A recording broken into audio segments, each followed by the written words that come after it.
think Jeremy Lin started his career with the Golden State Warriors. I don't think he was drafted, but he had a few stops along the way, and he was a good player, and a good Ivy League player.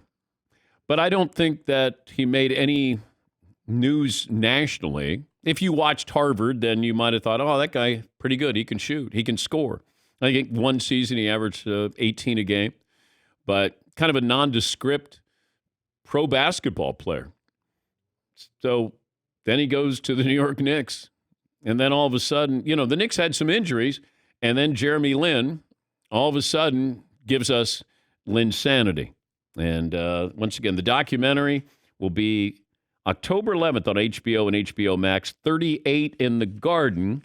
Jeremy Lin joins us now. Where are you right now, Jeremy?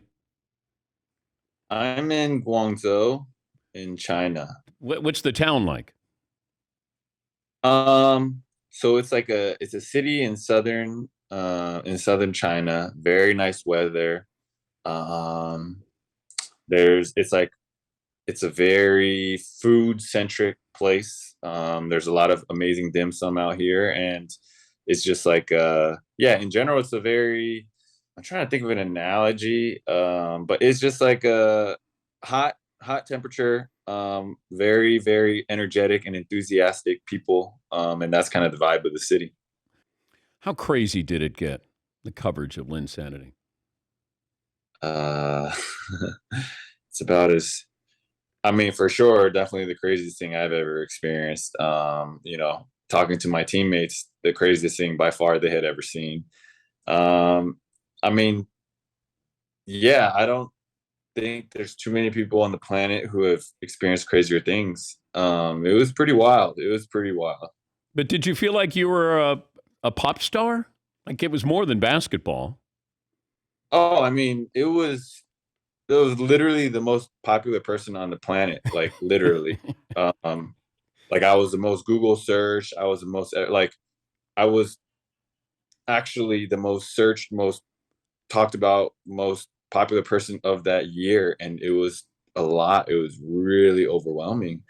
It was definitely pop star feelings for sure. It was like, what is happening? What just happened? Because yesterday I could walk down the street, and today I have paparazzi chasing me down, chasing my family down, chasing my grandma down in Asia, chasing down my high school teammates and my old coaches and everything across the entire, across the world, just wherever they were, people were paparazzi and reporters were chasing them down. It was like, what happened? Did you lose yourself in that?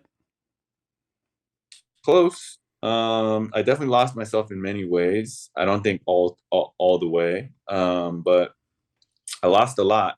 I lost my trust in people. I lost my foundation of who I am as a person, getting caught up in trying to be who everyone else wanted me to be.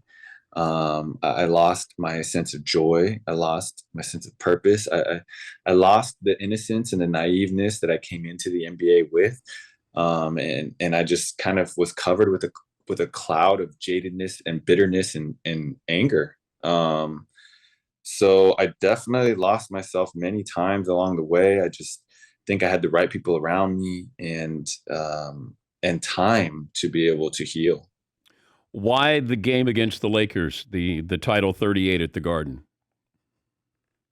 Because I think that's the most monumental game.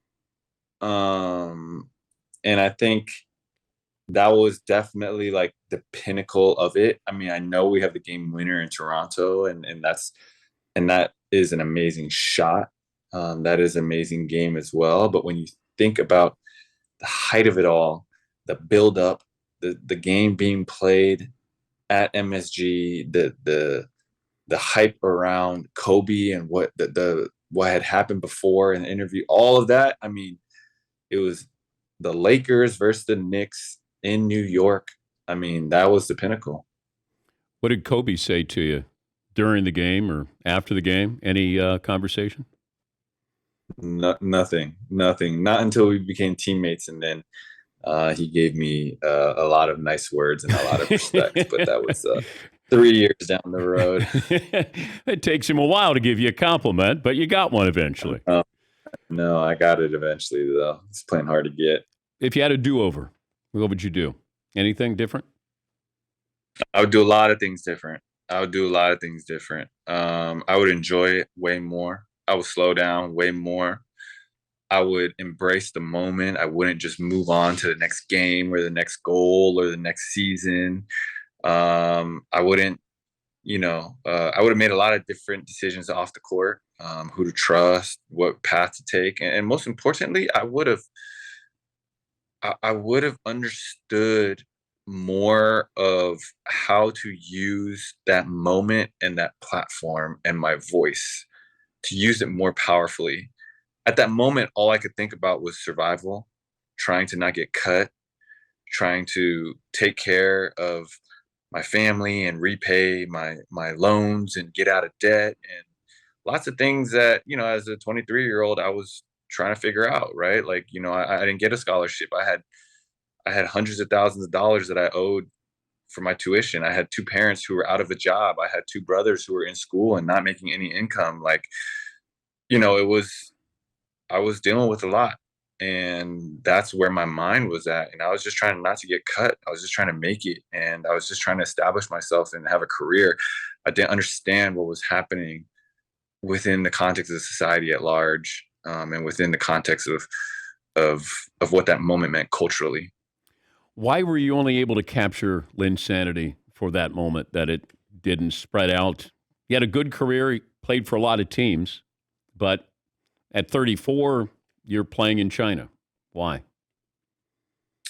I think there's a lot of reasons, but ultimately, there's. I just think that's what ended up happening. I got hurt.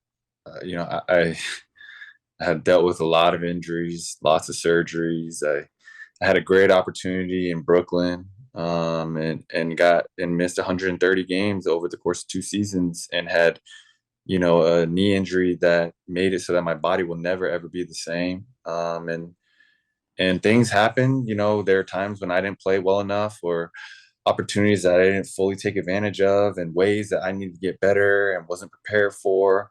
And there's a lot of things outside of my control as well. But at the end of the day, I don't feel um I feel very honored and privileged to still be playing and to be playing here with the fan base that I have as well. I mean, it's playing out here is, that's the only other thing that compares to kind of what I felt during the Insanity. I mean, it's amazing that the basketball fever and the support that is happening out here. And so, I'm still really grateful and blessed to be able to still be doing this 13 years in.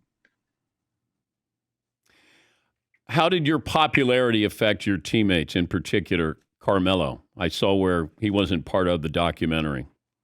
What kind of impact do you think that had on him since it was his team?